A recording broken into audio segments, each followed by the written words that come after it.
Olá, muito boa tarde. Começou no dia 1 de setembro, Dia Mundial de Oração pelo Cuidado da Criação, e termina no dia 4 de outubro, Dia de São Francisco de Assis. É o Tempo da Criação, uma iniciativa ecuménica e ecológica que convida pessoas e comunidades à promoção de uma ecologia integral. Um tema que é o ponto de partida para o comentário à liturgia de domingo, que lhe propomos em cada semana, hoje contando com a presença de Frei Hermínio Araújo, franciscano. Muito boa tarde. Obrigado, Frei Hermínio, por estar neste programa, neste contexto, de facto, do tempo da criação. Um tema muito franciscano, mas antes de olharmos a forma como o franciscanismo o inspira, perguntava-lhe como acompanhou o pontificado do atual Papa, Leão XIV, e a forma como colocou também entre os temas cimeiros este da ecologia. Muito boa tarde. É com agrado que acompanho este início, ainda praticamente início do pontificado. Vemos um Papa a acolher muitos dos desafios do pontificado Francisco, do Papa Francisco, e a relançá-los muito ao seu jeito também, e procurando trazer para a atualidade da vida, para a dinâmica eclesial, um dos tópicos que era um dos aspectos que eu gostava de evidenciar na partilha com todos hoje, da radicalidade evangélica. Nós, depois do texto do Evangelho, é a linguagem da radicalidade, e este é um dos temas fundamentais também. O que é que ele deu de novo a este tema da ecologia e do cuidado da criação, o Papa Leão XIV? Talvez ainda não tenha nada de novo, não é? Mas talvez ainda a ligar alguns aspectos, algumas pontes, nomeadamente nesta mensagem para o Dia Mundial da Oração pela Criação. Esta mensagem em que ele coloca a temática da esperança, que é um tema que já vem, por isso é que talvez ainda não possamos evidenciar muitos aspectos de novo, mas é o seu jeito. Talvez na oração que vamos ter a oportunidade também de acolher, de ver, de perceber, também um bocadinho a marca de Santo Agostinho. E é uma oração que está no vídeo do Papa, essa iniciativa de cada mês, exatamente, da Rede Mundial de Oração do Papa, e proponho a quem nos está a ver e ouvir, que vamos de facto ver este vídeo que foi conhecido esta semana e a forma como, muito sinteticamente, o Papa Leão XIV aborda este tema do cuidado da casa comum.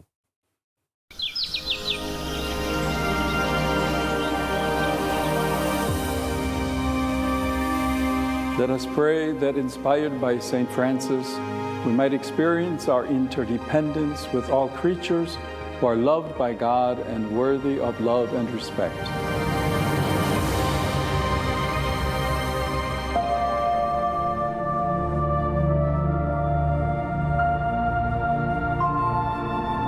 Lord, you love everything you have created, and nothing exists outside the mystery of your tenderness. Every creature, no matter how small, is the fruit of your love and has a place in this world. Even the simplest or shortest life is surrounded by your care.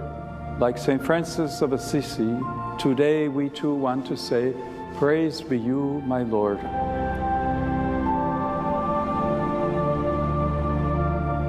Through the beauty of creation, you reveal yourself as a source of goodness. We ask you, open our eyes to recognize you, learning from the mystery of your closeness to all creation that the world is infinitely more than a problem to solve. It is a mystery to be contemplated with gratitude and hope. Help us to discover your presence in all creation, so that in fully recognizing it, we may feel and know ourselves to be responsible to this common home where you invite us to care for, respect, and protect life in all its forms and possibilities. Praised be you, Lord. Amen.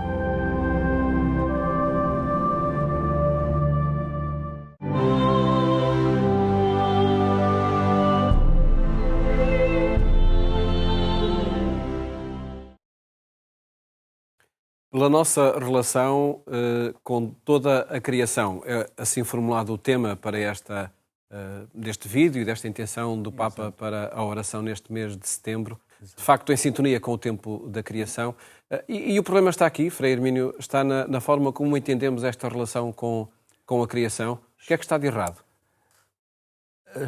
está exatamente em tantas circunstâncias. Que é considerado na forma como nos relacionamos com exatamente, o mundo, não é? Há uma relação que está truncada, uma relação inexistente, por vezes, por causa do domínio de posse que o ser humano quer estabelecer com a criação, coisa que, de facto, não é uma relação autêntica, genuína. E eu, se calhar, retomava aquela resposta àquela pergunta que o Paulo fazia há pouco de o que é que o Papa Leão trará de novo. Eu direi que ainda não se consegue perceber bem, de uma forma muito explícita, mas eu quase que me atreveria a evidenciar já um bocadinho a marca dele também. Ele é um filho de Santo Agostinho, como ele assim apresentou, e no que vemos aqui, logo no início até desta oração, nós vemos muita linguagem de Santo Agostinho, nomeadamente nas confissões. Quase que nas confissões já há uma espécie de, em muitos lugares, de quase o cântico das criaturas, quase em embrião também. Aliás, como o Cântico das Criaturas tem inspiração bíblica, e depois tem as marcas, digamos assim, da experiência franciscana. Tem as marcas da Bíblia em toda a tradição cristã, nomeadamente no primeiro milénio cristão e em muitos dos padres da Igreja, e nomeadamente Santo Agostinho. E talvez nós possamos ir percebendo cada vez mais, neste aspecto do pontificado do Papa Leão, exatamente esta tradição agostiniana que é tão significativa mesmo para a escola franciscana, mesmo para o pensamento franciscano. Nós não sabemos... E que se traduz em que atitude? Esta oração do Papa Leão XIV mostra essa novidade, a forma de contemplar a criação? Esta fundamentação, esta consistência em termos doutrinais. Não quer dizer que o Papa Francisco não tenha, mas é quase o trabalhar as raízes, as bases doutrinais e trazer isso para a dinâmica eclesial, para enquanto Igreja nós percebemos cada vez mais que toda esta atitude de reconciliação com a criação que nós temos no Cântico das Criaturas é algo que é de matriz bíblica e da melhor tradição cristã, nomeadamente de Santo Agostinho, o pai espiritual do Papa Leão. E esse é o objetivo essencial, reconciliar-se com a criação, com o criado. É o voltar à relação. Voltar à relação mais genuína. É percebermos que nós não somos, o ser humano não é, mesmo na sua experiência religiosa, nós não nos relacionamos com Deus sem passar pelos irmãos. Portanto, isto é da Bíblia. E nós estamos, felizmente, que as comunidades cristãs vão fazendo o caminho. Nós estamos a 10 anos da Laudato Si. A publicação. Portanto, e quase que a resposta... Que balanço é que podemos fazer destes 10 anos? Nós estamos a celebrar, exatamente, também neste ano, os 800 anos do Cântico das Escrituras e ligando-nos aos 10 anos da publicação da Laudato Si do Papa Francisco, que se inspira exatamente nesta oração, neste poema de Francisco de Assis. E este balanço de 10 anos... O balanço é quase... Estamos a dar passos. Se calhar alguns diriam que ainda temos muito para fazer, mas há alguns passos e há alguns sinais, felizmente, significativos. E esses passos a dar não devemos relacioná-los com dramas que acontecem como este verão e como acontecem todos os anos, dos incêndios, por exemplo. Exatamente. A tal relação nova com a criação não passa por exemplo, cuidar da floresta, impedir que estes incêndios aconteçam. Exatamente, mas talvez vai começando e felizmente nós vamos percebendo cada vez mais a tal conversão ecológica. Perceber que há algo de interior que nós temos que mudar. Mas tem que ir além de fazer a separação do lixo. Exato, claro, sem dúvida nenhuma. Portanto, tem a ver sobretudo com um novo modo de ver, de nos entendermos, uma nova visão, uma nova mentalidade de estarmos no mundo, na vida, na relação, inclusivamente uma nova mentalidade na relação com Deus. Há formas religiosas, não é? Há formas de celebração, por exemplo, formas de vivência religiosa desadequadas, quando não integramos todos os... E tem impacto negativo na criação? Que tem impacto. Não, tem impacto negativo na criação e tem em tudo. No ser humano, em todos os seres e na nossa relação com Deus, inclusivamente. Firmino Araújo, perguntava-lhe, porque de facto este tempo da criação, o mês de setembro, é um tempo ecuménico, diferentes confissões cristãs unem-se neste propósito comum. O Papa Leão XIV, desde o início, se colocou ao lado de facto deste tema. De que forma é que ele passa para as comunidades, para as paróquias, daquilo que se vai apercebendo à proximidade ou distanciamento desta causa? Há uma recepção que vai acontecendo. Com iniciativas concretas? Com iniciativas muito concretas. E, felizmente, mesmo entre nós temos boas práticas em muitas das nossas paróquias. E é bom que percebamos, que conheçamos exatamente isso para outras no próximo ano e nos próximos, e não só daqui a um ano, mas que as nossas comunidades vão criando espaços exatamente de sensibilização, que no fundo é aprofundamento da fé e da vida religiosa, da sua experiência religiosa. Também por esta via, Também por esta via. Para os franciscanos em específico, que, enfim, não sendo donos desta causa, inspiram-na, sem dúvida, São Francisco de Assis inspira. Ajudam também a inspirar. Sim, sim. Os 800 anos desse Cântico das Criaturas, que se assinala este ano, e a peregrinação franciscana à Fátima, que acontece dia 4 de outubro, não é? 4 e 5 de outubro. 4 e 5 de outubro, daqui a um o mês. primeiro sábado e o primeiro domingo de outubro. Sim. Que centralidade este tema vai ter?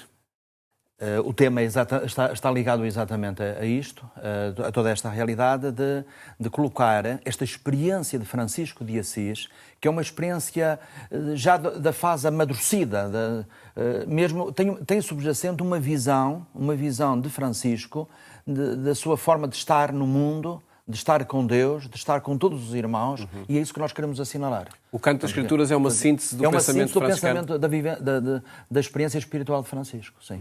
Sim, é um texto de síntese.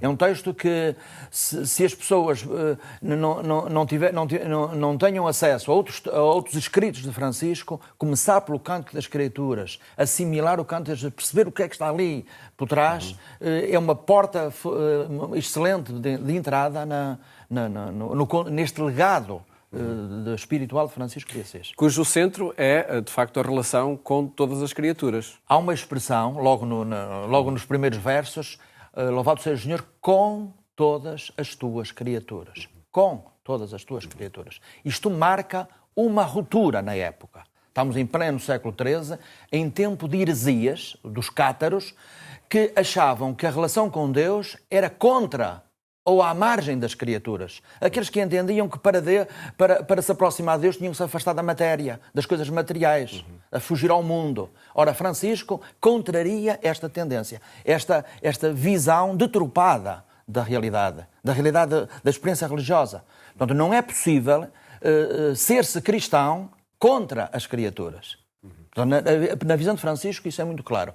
Esta é uma das expressões fundamentais para percebermos como chave de leitura do próprio cântico. Não é apesar das criaturas, muito menos contra as criaturas, mas louvado sejas com todas as tuas criaturas. Com todas. E está, sem dúvida, enfim, uma nova matriz para este relacionamento com todas as criaturas. Frei Emílio Araújo, nós vamos avançar para a liturgia deste domingo. E antes de irmos ao texto do Evangelho, vamos ouvir o Padre João Lourenço, que em cada semana colhe o tópico da esperança, que é deste jubileu que se vive na Igreja Católica, a partir precisamente da liturgia deste domingo.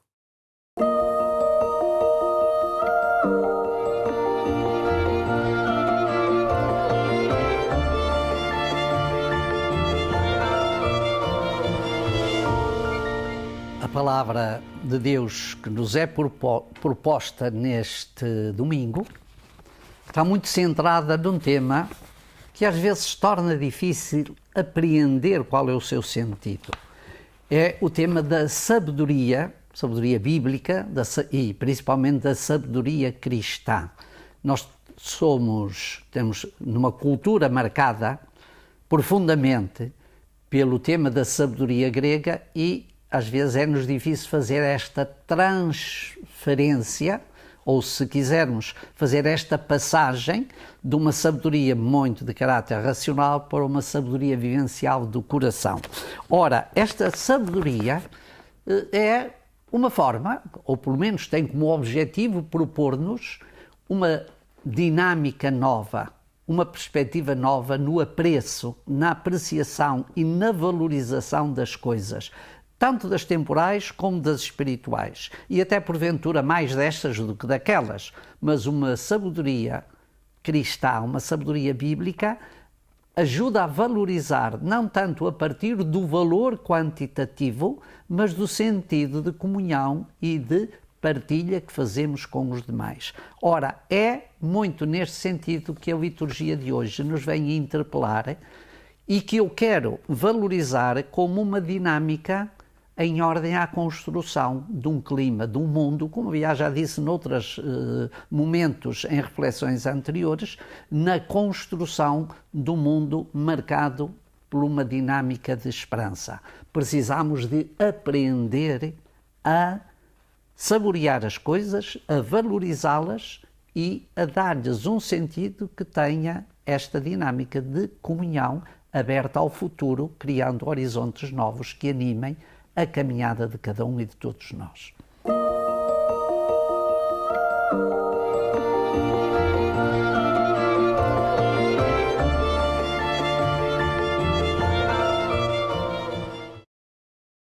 O tema da esperança, que o Padre Lourenço colhe na liturgia deste domingo, também a partir do texto do Evangelho, e antes de pedirmos a análise ao Frei Hermínio Araújo, vamos escutar o texto que é lido nas missas deste domingo. Naquele tempo, seguia Jesus uma grande multidão.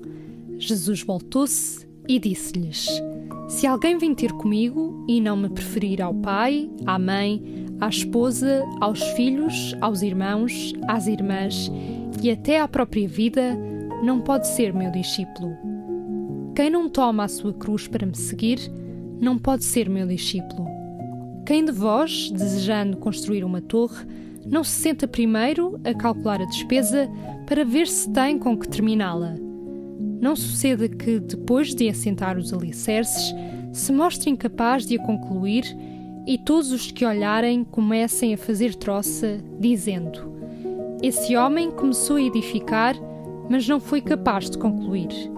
E qual é o rei que parte para a guerra contra outro rei e não se senta primeiro a considerar se é capaz de se opor, com 10.000 soldados, àquele que vem contra ele com 20.000? Aliás, enquanto o outro ainda está longe, manda-lhe uma delegação a pedir as condições de paz. Assim, quem de entre vós não renunciar a todos os seus bens, não pode ser meu discípulo.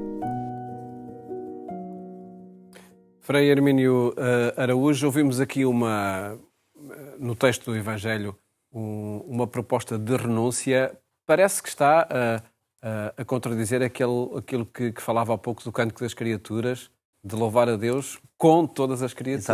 Exatamente. O Evangelho é sempre um texto provocador, não é? Para pensar, por um lado, assim, na linguagem meramente assim de uma primeira leitura, mas para irmos aprofundando, começamos a ver as camadas de mensagem que aqui estão. E aqui eu evidencio, sobretudo, as exigências do seguimento de Jesus.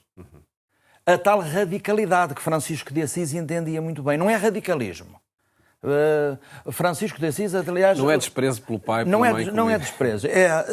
Aliás, há uma tradução, na proposta da tradução da Conferência Episcopal Portuguesa, da Bíblia, que está no processo, que a tradução é, aqui a versão que escutámos é: se alguém vem ter comigo sem me preferir ao pai, à mãe, à esposa, na tradução da Conferência Episcopal está: não me amar mais do que ao pai. Portanto, o amor ao pai é o amor ao pai, e à mãe, e toda a família, e a todas as redes, e a todos os seres. Aqui é perceber que há uma lógica da gradualidade, digamos assim, de percebermos um amor maior, de percebermos que o amor, a prioridade do amor de Deus, que abraça todas as outras formas de amar. E todas as outras formas de amar estão ligadas ao amor de Deus. E Francisco de Assis entendia isso muito bem na relação entre a imanência e a transcendência. Ele percebeu em todas as formas de amar, na relação com as realidades pequeninas, até as pequeninas ervas, como aparecem no Canto das Criaturas, uma ligação de um amor maior. Portanto, isto é a radicalidade evangélica. E este texto do Evangelho remete-nos exatamente para essa radicalidade. Exatamente. Depois, a primeira leitura é do livro da sabedoria, e é tal sabedoria que inspira a esperança, como falava o Padre João Lourenço. Exatamente. E é muito bonita a forma como o Padre João evidencia esta tradição da sabedoria bíblica, no diálogo com a sabedoria grega, muito diferente da sabedoria grega. Sabedoria grega é essa que também é integrada no Cântico das Criaturas, curiosamente, na tradição de Empédocles, dos 4 elementos, mas que Francisco de Assis dá-lhe uma reviravolta total a partir da sabedoria bíblica. E que é necessário ter presente este tema da sabedoria. Podemos pensar que é um tema que não é para todos, ou que pode não estar presente, mas que é necessário, de facto, aproximar do nosso cotidiano. É a base de tudo aquilo que até nós podemos dizer, a base da tal ecologia integral é este princípio da sabedoria. A sabedoria como? Porque nós podemos saber muita coisa, mas não saber o que fazemos com aquilo que sabemos. E isso, saber o que fazemos com aquilo que sabemos intelectual, cientificamente, isso é sabedoria. Esta tal sabedoria do coração, sabedoria interior, esse núcleo mais profundo do ser humano que depois potencia tudo na vida. Pedi-lhe comentário ao texto da segunda leitura, da carta de São Paulo a Filémon. Que episódio é este com um prisioneiro, com um escravo, e que Paulo pede para tratar como irmão? Quem for à missa, fique muito atento a esta carta. É um dos textos mais breves do Novo Testamento e leia depois o texto na Bíblia que tem em casa. É um dos textos mais revolucionários do cristianismo. Paulo diz que a experiência cristã, o amor cristão, tem inclusivamente a possibilidade de transformar um escravo num irmão muito querido. É esta a revolução cristã. E recebê-lo como qualquer pessoa. Como um irmão muito querido. Um irmão muito querido. É impressionante isto. E na linha franciscana, todos os seres são irmãos muito queridos e por isso faz todo o sentido celebrarmos o tempo da criação. Frei Menino Araújo, que proposta faria às comunidades que se encontram no domingo em torno da Eucaristia para assinalar este tempo da criação? As leituras são uma boa inspiração? São uma excelente inspiração. E que os católicos olhem para aquele pão e para aquele vinho que são elementos da criação, que são transformados num amor maior, no tal amor maior de que fala o Evangelho. E que é neste dizer não a todos os instintos de posse e de domínio e de acolher a graça de Deus, o dom de Deus, o dom da vida. Porque é esse dom de Deus que transforma o corpo e o pão e o vinho em vida de Jesus e em vida para o mundo. Esta dimensão espiritual da fé, mas que parte da realidade material. Portanto, a Eucaristia é um hino à criação. Fica essa síntese também, que acontece de facto em cada Eucaristia. Agradeço, Frei Menino Araújo, por ter estado aqui no programa Eclésia, neste contexto do tempo da criação. Muito obrigado. E fica esse convite para manter por perto esta temática do tempo da criação, uma iniciativa ecológica e ecuménica que se assinala de forma particular nestas semanas até ao dia 4 de outubro. Votos de uma ótima tarde, bom fim de semana, até à próxima segunda-feira, se os quiser.